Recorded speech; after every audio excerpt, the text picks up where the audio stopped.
Welcome to the B-Cone Solo installation video guide. Let's see what's in the box. The pool unit,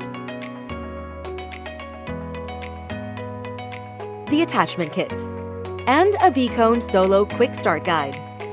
In the attachment kit, you will find suction cup, attachment cone, attachment string, and 2 hooks.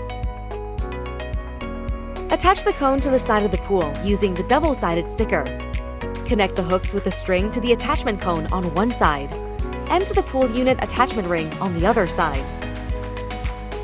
Place the pool unit at the pool center, far from the pump outlets. Scan the QR code to download the B-Cone Solo mobile app. Follow the installation process on the B-Cone Solo mobile app. Using the app, you gain full control over your Solo features and enjoy complimentary software updates. Keep your family and loved ones safe. And remember, no pool alarm, no pool. Solo, from Life Buoy.